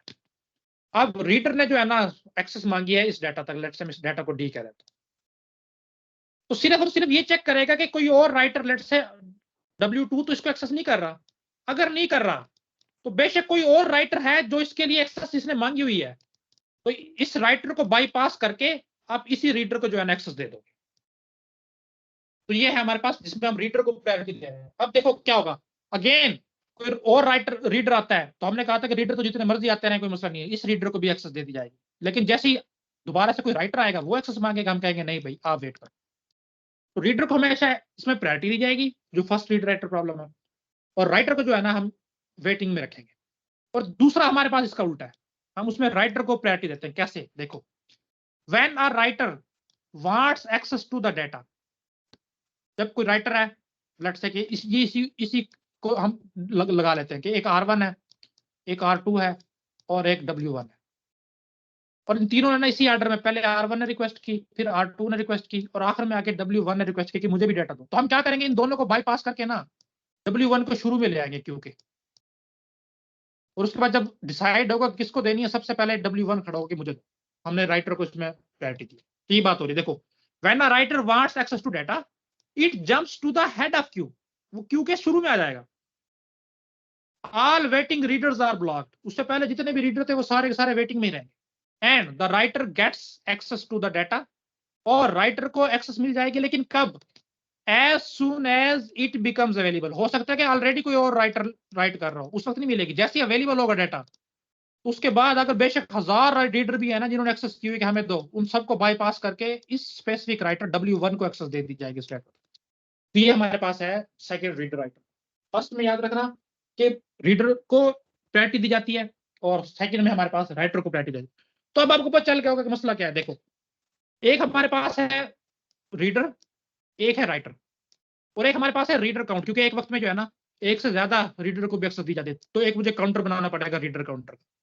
ये 3 सेमाफोर यूज होंगे बिल्कुल उसी तरह जैसे हमने पहले किया है। इन 3 सेमाफोर के थ्रू जो है हमने इंप्लीमेंट कर देने। तो आप लोग इसको खुद से करके देखोगे बगैर नेट से देखे। एक सेमाफोर लोगे रीडर जो एक काउंटिंग सेमाफोर होगा, एक आप लोगे राइटर, राइटर क्योंकि एक्सक्लूसिव एक्सेस चाहिए, राइटर को आप बाइनरी लोगे, और एक रीड काउंट होगा। रीड काउंट ना सेमाफोर नहीं होगा, ये सिंपल एक वेरिएबल होगा क्योंकि सिर्फ इसने काउंट की वैल्यू को बताना।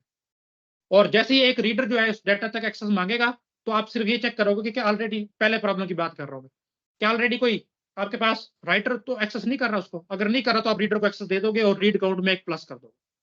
और इसी तरह जब एक रीडर एक ऑलरेडी एक्सेस कर रहा है और दोबारा से कोई और रीडर जो एक्सेस मांगता है, अगेन आप ये चेक करोगे कि कोई राइटर तो उसमें नहीं है। अगर राइटर नहीं है तो बेशक रीडर है नहीं है उस टाइम फर्क नहीं है, आप रीडर को एक्सेस दे दोगे और रीड काउंट में अगेन एक प्लस कर दो। तो इस तरह करके हाँ, अगर ऑलरेडी कोई राइटर के पास है और उसके बाद किसी राइटर ने या रीडर ने एक्सेस मांगी है, तो आप उनको जो है ना ब्लॉक कर दोगे। आप कहोगे नहीं जी, क्योंकि ऑलरेडी एक राइटर है तो राइटर की वैल्यू इस वक्त करंटली हो जाएगी 0, और राइटर की बेस पे हम फैसला करेंगे कि हमने एक्सेस देनी है नहीं। शुरू में राइटर की वैल्यू रखोगे आप 1, जैसे हमने लॉग में म्यूटेक्स में रखी थी, और एक दफा राइटर को मिल गई तो उसकी वैल्यू होगी 0, और उसके बाद R जो है वो R की आप काउंटिंग में रखोगे जितनी मर्जी हो, उसमें कोई मसला नहीं है। तो इसको जैसे मैंने बताया, आप सोल्यूशन मैंने बता भी दिया कैसे करना है। W को बाइनरी सेमाफोर, R को काउंटिंग सेमाफोर और रीड काउंट को सिंपल एक इंटीजर वेरिएबल, ये 3 चीजें लो और इसको इंप्लीमेंट करने की कोशिश करना। नेक्स्ट जो हमारे पास क्लासिकल प्रॉब्लम है सर, सेकंड जो राइटर है उसमें फिर सर राइटर्स को हम काउंटिंग सेमाफोर में ले लें और रीडर को बाइनरी में, तो वो हो जाएगा? नहीं, उसमें राइटर्स को काउंटिंग सेमाफोर में क्यों लोगे? राइटर को तो एक्सक्लूसिव एक्सेस चाहिए हर दौर में। अच्छा सर, ये दोनों प्रोसेस को सेपरेट, ठीक है सर। राइटर को और राइटर को जी, रीडर हमेशा रीडर काउंट ही रहेगा जो मर्जी आप इंप्लीमेंटेशन लो। आपने पहले कर ली तो आपको दूसरी ऑटोमेटिक समझ आ जाएगी। ठीक है सर। अच्छा, नेक्स्ट हमारे पास जो क्लासिकल प्रॉब्लम है वो है डाइनिंग फ्लास्टर प्रॉब्लम। ये जो हमने पढ़ा था कि यार मल्टीपल इंस्टेंसेस हो किसी सिंगल रिसोर्स के, तब आपने क्या करना है, उस सिनेरियो की बात हो रही है। पहले वाले हमने देखे थे कि एक तो बिल्कुल था कि सिंगल रिसोर्स था, प्रोड्यूसर कंज्यूमर, फिर हमने देखा मिक्स है, और ये हमारे पास एक्सक्लूसिवली जो है ना मल्टीपल रिसोर्स का प्रॉब्लम। क्या होता है देखें, पहले इसकी सिनेरियो को समझो क्या है। इसमें क्या है कि हम इसको कैसे रिप्रेजेंट करते हैं। पहले हम जो कहानी सुनाते हैं वो सुन लो कि एक टेबल है और टेबल के बीच में जो है ना एक बाउल रखा हुआ है। उस बाउल में कहीं पे आपको स्पैगेटी मिलेगी, सवैयां वगैरह, कहीं पे राइस मिलेगा, लेकिन प्रॉब्लम असल है कुछ भी खाने की चीज है मतलब। और इस टेबल के इर्द गिर्द जो है ना 5 फिलासफर जो है ना बैठे हुए, 4 और ये 5। अब इन फिलासफर के सिर्फ 2 ही काम है, या वो खाना खाते हैं या वो सोचो विचार करते हैं। और ये काम जो है ना अल्टरनेटिवली होते हैं, मतलब कोई लिमिट नहीं है कितना उसने खाना है आवाज या नहीं कितना आ रही है। हाँ जी, आवाज नहीं आ रही? आ रही है सर। आ रही है सर। आप थोड़ा सा कोशिश करें नेट को स्विच करने की या किसी बेहतर जगह पे मूव करने की।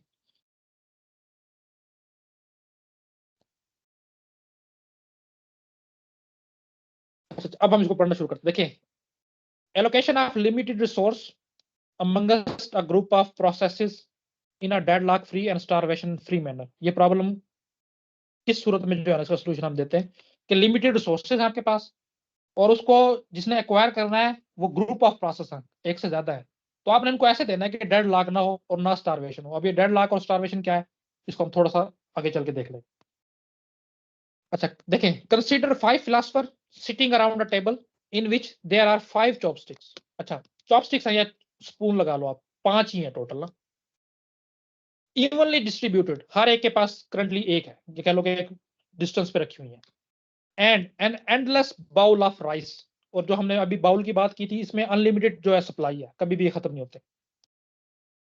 एज शोन इन डायग्राम, आपको डायग्राम में दिखाया गया बिल्कुल इस तरह का सिनेरियो। देखें जी क्या है, there is exactly 1 chopstick between each pair of dining philosophers. यानी कि 4 और 5 की बात करूं तो इनके दरमियान सिर्फ एक चॉपस्टिक है, वो ये वाला चम्मच लगा लो। 5 और 1 की बात करूं तो उनके दरमियान भी एक चॉपस्टिक है, ये वाला। 1 और 2 की बात करूं तो उनके दरमियान भी एक चॉपस्टिक है। तो इस तरह हमने इवनली डिस्ट्रीब्यूटेड किए हुए। सिनेरियो को समझने की कोशिश करो। अगला पॉइंट क्या है, देखें, these philosophers spend their lives alternating between 2 activities. 2 ही काम है, eating and thinking. When it is time for a philosopher to eat, एक बंदा अब सोचते सोचते जो है ना उसको भूख लग गई, अब उसने खाना खाना है, वो उसके लिए शर्त क्या है, देखो क्या, यानी कि अब इंटरसेक्शन की बात हो रही है। इंटरसेक्शन में, क्रिटिकल सेक्शन में कौन इंटर होगा, it must first acquire 2 chopstick. उसको 2 चॉपस्टिक की जरूरत है। जाहिर 2 होंगे तो खाएगा ना, एक के साथ कैसे खाएगा।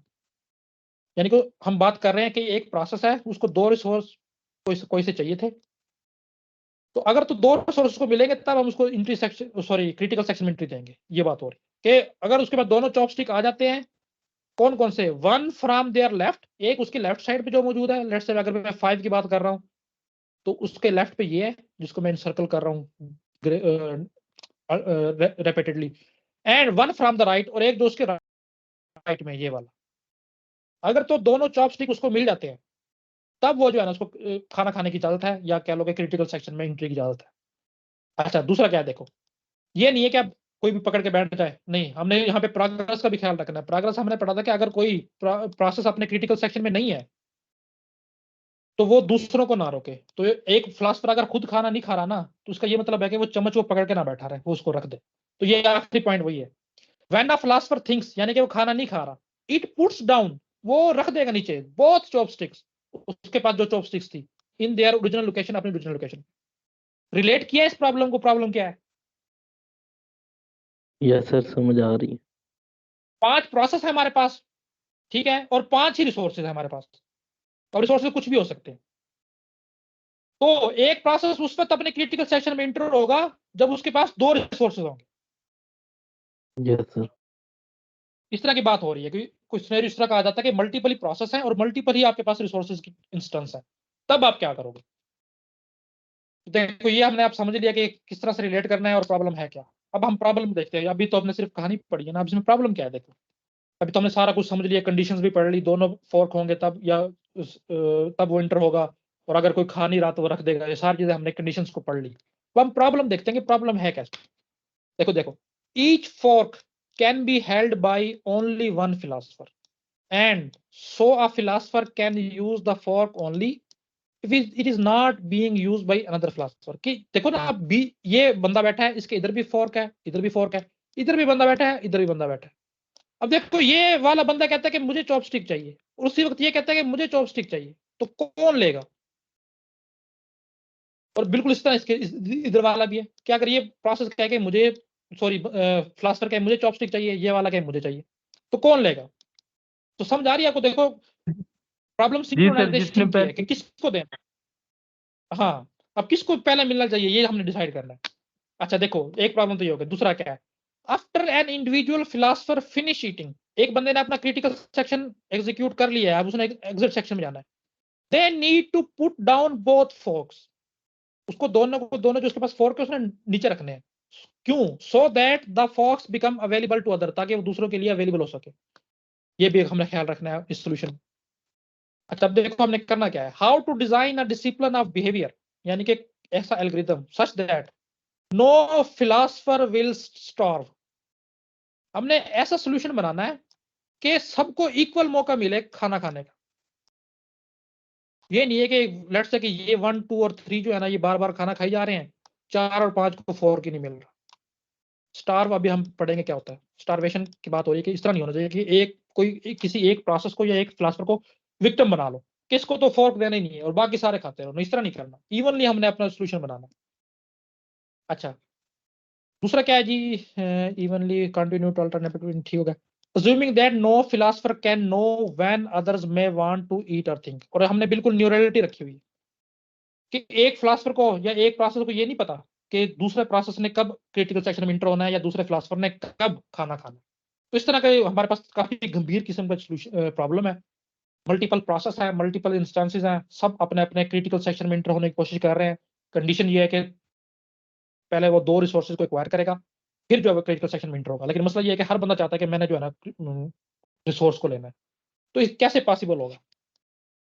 तो वही काउंटिंग सेमाफोर आप इसमें अप्लाई करोगे, प्रोसेस की तादाद देखोगे, सेमाफोर ले लोगे उसके मुकाबले में एक, फिर रिसोर्स की तादाद देखोगे, उतना ही एक सेमाफोर ले लोगे, फिर एक म्यूटेक्स ले लोगे और लाग लगाने की कोशिश करोगे। इसको आप दोनों प्रॉब्लम को सॉल्व कर लो। और अगर आपने ये तो इनमें से खासतौर पे डाइनिंग फिलोसफर को सॉल्व कर लिया कोड के लिहाज से, फिर आपके लिए कोई भी क्लासिकल प्रॉब्लम आ जाता है, किस भी सिनेरियो में आ जाता है, एमसीक्यूज आ जाता है, इंटरव्यू में पूछ लिया जाता है, आप कभी भी जो है ना गलत जवाब नहीं दोगे अगर आपने इस प्रॉब्लम को समझ के हल कर लिया एक दफा अपने हाथ से। तो ये आप लोग करोगे, यही आप लोगों की आज की सेकंड असाइनमेंट है कि डाइनिंग फिलोसफर के काफी सारे इसमें सोल्यूशन है, लेकिन मैं स्पेसिफिकली सोल्यूशन की बात कर रहा हूँ जो सेमाफोर के थ्रू है।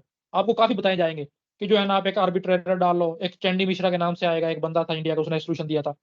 और इसी तरह एक जो है ऑर्डर बना लेते हैं कि एक बंदा जो है ना अपना पहले राइट फोर्क को उठाएगा, फिर लेफ्ट फोर्क को उठाएगा, अगर लेफ्ट वाला अवेलेबल नहीं है तो राइट वाले को भी रख देगा। इस तरह के काफी सोल्यूशन है, लेकिन आपने वो मुझे बताना है जो कि सेमाफोर के थ्रू पॉसिबल है।